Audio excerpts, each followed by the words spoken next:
विवेक से चलूंगा, मन से नहीं चलूंगा। एक व्यक्ति है जो मन से चलता है। किससे चलता है?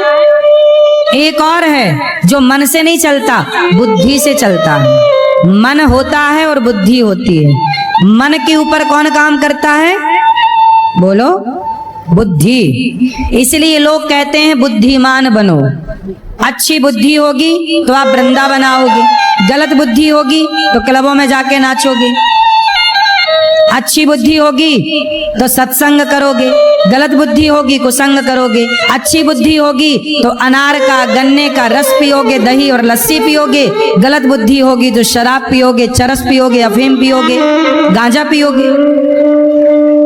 अच्छी बुद्धि होगी तो अपनी पत्नी के साथ हंसोगे, मुस्कुराओगे, गाओगे, नाचोगे। और गलत बुद्धि हुई तो पड़ोसन के साथ हंसोगे, मुस्कुराओगे, नाचोगे कि ना। सबसे चंचल कौन है?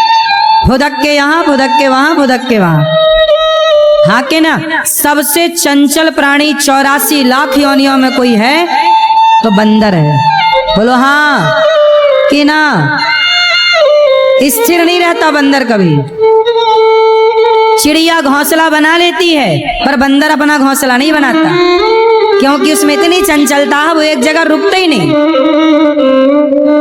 चिड़िया एक जगह रुकती है, इसलिए चिड़िया में इतनी चंचलता नहीं है जितनी चंचलता बंदर। सबसे ज्यादा चंचल है, लेकिन धन्य है वो मंदारी का। मंदारी उस चंचल बंदर को भी वश में कर लेता है। यदि मंदारी बंदर को वश में कर लेता है। अच्छा, बंदर को कैसे वश में करता है? प्रैक्टिस करा करा के, डंडे मार मार के, कंट्रोलिंग पावर खिला खिला कम खबाता है। इतना सा देगा, 4 डंडे मारेगा ये कर। यदि मंदारी बंदर को कंट्रोल कर सकता है तो आप भी अपने मन को कंट्रोल क्यों नहीं कर सकते? करने से बंदर की चंचलता को कंट्रोल किया जा सकता है, तो आपकी और हमारी चंचलता को मन कब तक भागेगा? ये मन मन की चलेगी क्या? बोलो हाँ। इस मन को भी 4 थप्पड़ मारो और कहो हे मन चल, लग राम के भजन में, चल कथा में लग, चल कीर्तन में लग, चल प्रभात फेरी में लग, चल भगवान के चिंतन में लग। कब तक नहीं लगेगा? क्यों भाई, ये बात सही है? फिर मन के ऊपर कौन है? बुद्धि। बुद्धि को साधो, जैसी शुद्धि वैसी बुद्धि। बुद्धि अच्छी होगी सब बढ़िया चलेगा। और बुद्धि के ऊपर कौन होता है?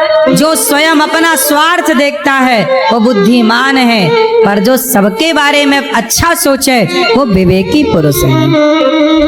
जो ये सोचे कि सर्वे भवन्तु सुखिनः, सब सुखी रहे, जो सबका कल्याण चाहे वो विवेकी। विवेक सबके पास नहीं, कुछ लोगों के पास होता। तो मन, बुद्धि और विवेक। अच्छा, विवेक के ऊपर क्या होता है? मन के ऊपर बुद्धि, बुद्धि के ऊपर विवेक, विवेक के ऊपर क्या होता? पीले भैया बताएंगे क्या है विवेक के ऊपर। सोचिए, ये जो कुछ भी मैं बता रहा हूं ये आपके शरीर के बारे में बता रहा हूं, ये आपकी संरचना है।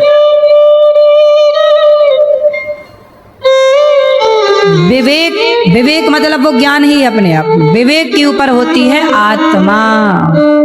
आत्मा है तो सब कुछ है, आत्मा नहीं तो काय का विवेक, काय की बुद्धि, काय की इंद्रियां, काय की आंख, काय का हाथ, काय का पांव। तो सबके ऊपर कौन है? आत्मा। और इस आत्मा पर शासन करने वाले का नाम है परमात्मा।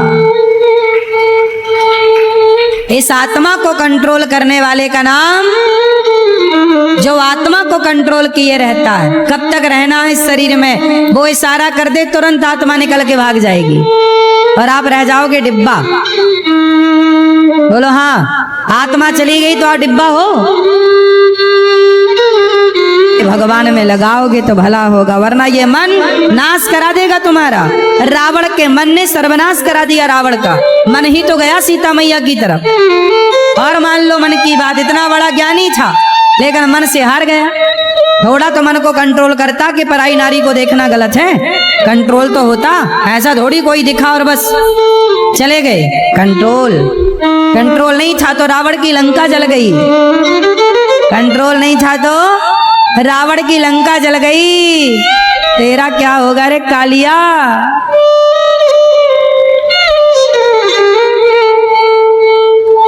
थोड़ा कंट्रोल, आज के छोरा छोरियों को क्या करना है, थोड़ा कंट्रोल।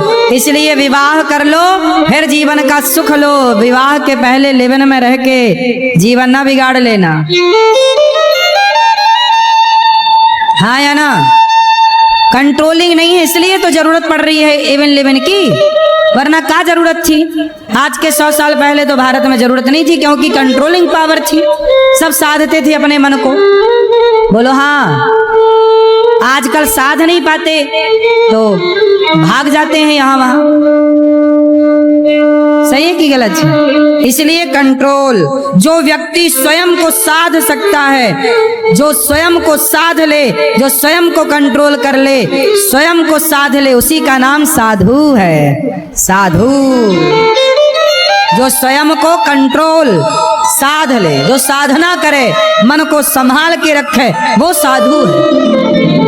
जिसने इच्छाओं का अंत कर दिया वो संत है, साधु संत।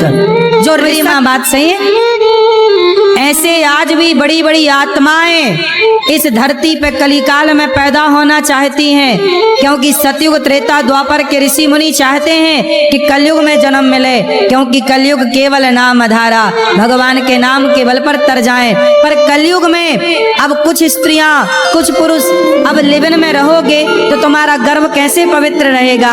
आप जितने मर्यादा में स्त्री पुरुष रहेंगे, तुम्हारे गर्भ से उतनी पुण्यात्माओं का जन्म होगा, और तुम्हारा गर्भ जितना बिगड़ जाएगा उतने फिर गलत लोगों का जन्म हो जाएगा। हिरण्याक्ष हिरण्यकश्यपु का जन्म हुआ, तो हिरण्याक्ष हिरण्यकश्यपु का जन्म कैसे हुआ पता है? इनकी माता का मन बिगड़ गया। पढ़ लेना कथा पूरी। हिरण्याक्ष हिरण्यकश्यपु की जो माता है, इनकी माता ने शाम के टाइम अपने पति कश्यप जी से कहा कि हमें काम सता रहा, आप हमारी इच्छा पूरी करो। तो कश्यप जी बोले, महर्षि बोले कि ये शाम का समय है, शाम के वक्त भगवान का चिंतन करने का टाइम है, ये कोई भोग विलास करने का टाइम नहीं है, ये ईश्वर की आराधना का टाइम है। शाम हो रही है, ईश्वर का दिया बत्ती का टाइम है। भाई शाम को आदमी क्या करता है? दिया बत्ती करता है, मंदिर में घंटे बजते हैं, शंख बजता है, आरती पूजा का टाइम होता है ना मंदिरों में। शाम का टाइम काहे का होता है भाई साहब? आराधना का होता है। अब उसी शाम के टाइम पत्नी बोली कि मैं काम से पीड़ित हूँ, तो 6 जगह रहो, तुम्हारे गर्भ से फिर कौन पैदा होगा? गीदड़ पैदा हो जाएंगे, फिर भरते रहो जनसंख्या, तुम्हें गिलास भर पानी ना देंगे बड़े होके। अब आजकल बेटा ऐसे ही तो हो रहा है, माँ बाप को ही पानी नहीं दे रहा है। जब आपका बेटा आपका भला नहीं कर पा रहा है, तो आपका बेटा राष्ट्र का भला क्या करेगा? सोचो ना। जब तुम्हारा बेटा तुम्हें ही पानी नहीं दे रहा गिलास भर, तुम्हारी इज्जत नहीं कर रहा है, तो ऐसे बेटा तुमने पैदा किए तो हो, पर किए हो अब लो क्या काम के ये बच्चे, ये तुम्हारी काम पे नहीं आ रहे हैं। आजकल के कुछ बच्चे तो उनके माँ बाप के काम पे नहीं आ रहे हैं। बोलो हाँ, तो ये राष्ट्र के काम क्या आएंगे? और कर लो मनमानी, और ना सुनो शास्त्रों की, संतों को